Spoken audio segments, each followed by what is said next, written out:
pendidikan kritis tak terjadi, Romo, bagaimana dengan perbedaan politik? Karena kita tahu nanti minimal yang akan berkompetisi membawa cerita yang berbeda. Ini persoalannya di sini. Jadi kalau kita bicara pendidikan kritis, itu berarti kita mengembalikan visi pendidikan dulu. Romangun dulu memberi konsep tentang pendidikan manusia merdeka.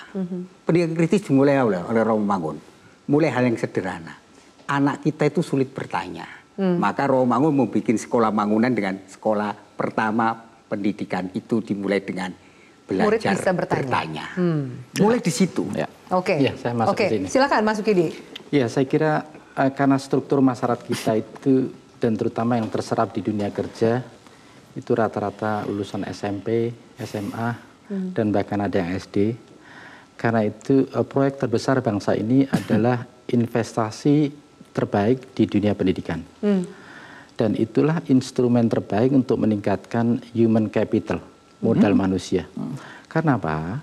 Karena mantan Presiden Bank Dunia, Kim, telah memprediksi terjadinya human capital gap, ketimpangan sumber daya manusia, bukan hanya antar negara maju dan negara berkembang, terutama dalam konteks kita tertinggal jauh dengan negara-negara di Asia Tenggara sekalipun.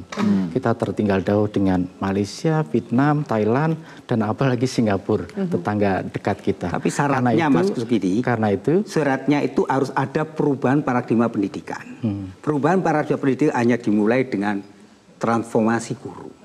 Selama guru menjadi mentor pawang, dia tidak akan mampu. Tidak akan melakukan transformasi itu. Itu syaratnya. Silakan dilanjut Mas Sukidi. Pendidikan yang kita butuhkan ke depan adalah pendidikan yang oleh Bapak Teddy Rahmat sebut sebagai pendidikan yang beyond brain.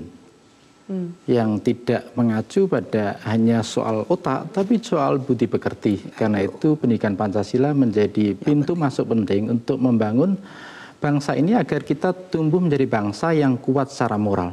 Karena apa? Karena selama ini kita tumbuh menjadi bangsa yang lemah secara moral. Kita menjadi permisif terhadap berbagai penyimpangan moral. Kita menjadi terbiasa dengan kebiasaan-kebiasaan buruk yang sebenarnya melanggar norma-norma sosial yang menjadi ikatan bersama kita dalam bernegara.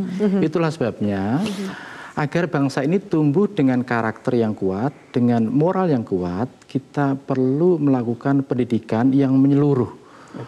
Pendidikan yang menyeluruh, pendidikan yang terutama memberikan aspek budi pekerti dan keteladanan dalam tindakan itu sendiri. Keteladanan itu bukan hanya dimulai dari siswa, dan terutama dari pemimpin, dari guru, dari community of learning, komunitas pembelajar. Sehingga dengan keteladanan itulah yang membuat kita tumbuh menjadi bangsa yang kuat secara moral, maju dan kuat secara moral itu sendiri. Inilah yang sebenarnya berhasil diterapkan di Jepang, di negara-negara Skandinavia, dan juga negara Amerika itu. Setiap bangsa yang maju itu punya fondasi moral karakter yang kuat.